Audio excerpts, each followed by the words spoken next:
কেমন চলছে জি, শাসনকাল ডক্টর ইউনূসের, কি মনে হয় আপনার কাছে?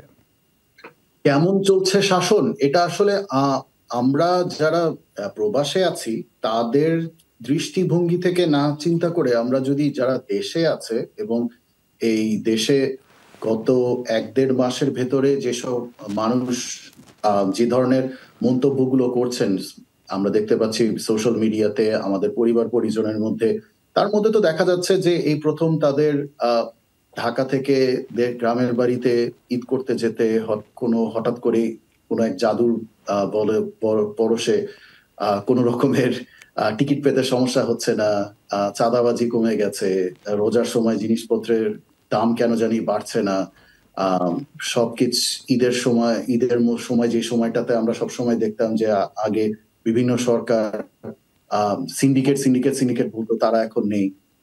বাংলাদেশে এরকম একটা যেখানে কিনা সারা পৃথিবীতেই একটা এখন আমরা দেখতে পাচ্ছি রাজনৈতিক এবং অর্থনৈতিক একটা মন্দা অবস্থা তৈরি হওয়ার মতো অবস্থায় আছে, সেখানেও আমরা একটা ইনভেস্টমেন্ট সামিট করলাম।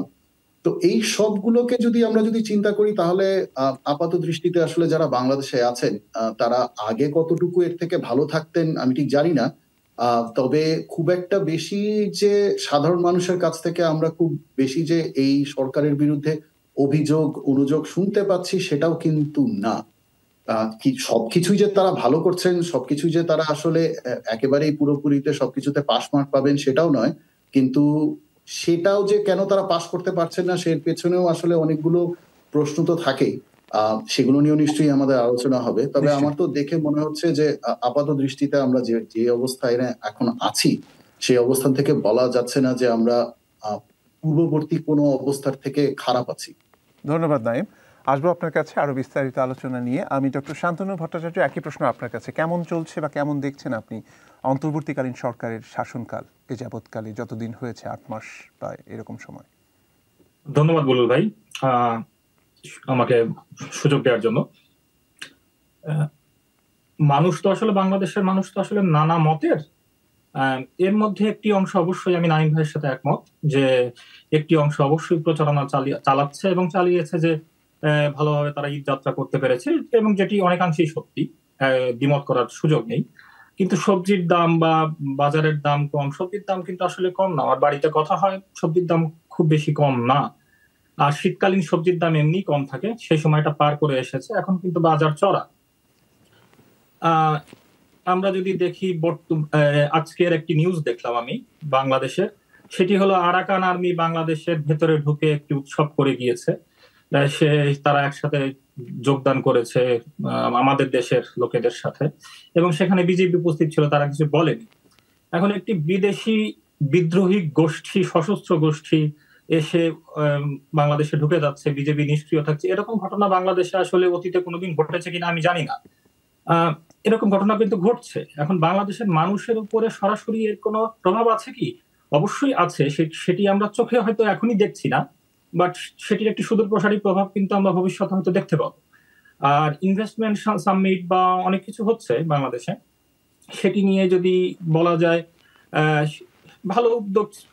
ভালো উদ্যোগ, এবং সেটিতে আশিক সাহেবের যে উপস্থাপনা চমৎকার।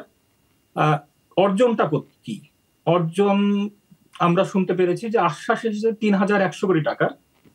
আমরা প্রত্যেক বছর যদি পরিসংখ্যান দেখি বাংলাদেশের থেকে অনেক অনেক বেশি টাকা ইনভেস্টমেন্ট হয়েছে।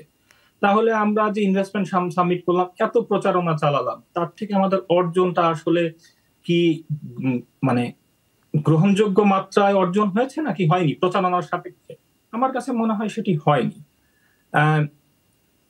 সেটি না হওয়ার অনেকগুলো কারণের মধ্যে একটি বড় কারণ সেটি হলো গিয়ে, আমরা সারা পৃথিবীতেই ব্যবসায়ীদের ক্ষেত্রে যেটি দেখি সেটি হলো গিয়ে একটি স্থিতিশীল রাষ্ট্র ব্যবস্থা ছাড়া তারা বিনিয়োগ করতে চায় না। তারা স্বাভাবিকভাবেই তারা একটি অগ্নিগর্ভ রাষ্ট্রে বিনিয়োগ করবে না। বাংলাদেশে সেই স্থিতিশীলতা আছে কিনা এইটা আসলে বাংলাদেশের মানুষের কাছে প্রশ্ন করলেই সেটি নিশ্চিত যে তারা আসলে জানে না ভবিষ্যতে কি হতে যাচ্ছে। কেউ জানে না ডিসেম্বরে নির্বাচন হবে কিনা, কেউ জানে না জুলাইতে নির্বাচন হবে কিনা, কেউ জানে না আসলে আদৌ 5 বছরের মধ্যে নির্বাচন হবে কিনা, হলেও সেটি কিভাবে হবে, স্থানীয় সরকার হবে নাকি জাতীয় সংসদ হবে, তার আগে কোনো সংবিধান সংসদের জন্য গণপরিষদ নির্বাচন হবে কিনা, যেটির কথা অনেকেই বলছে। কেউ কি আসলে এই বাস্তবতা জানে না। এখন এরকম একটি অজানা বাস্তবতা ভবিষ্যতের দেশে বিনিয়োগ আসতে পারে, বাট সেটি খুব স্থূল আকার হবে বলে কোনো নির্ভরযোগ্য সূত্রে এই বাস্তবতাটা বিশ্বাস করা যায় না আসলে। আর রাজনৈতিক দিক থেকে যদি দেখি যে নতুন দল গঠিত হয়েছে, খুব ভালো, কিন্তু নতুন দলের সেই মোটরসাইকেল শোডাউন, সেই বিলাসবহুল অফিস এবং আয় ব্যয়ের যে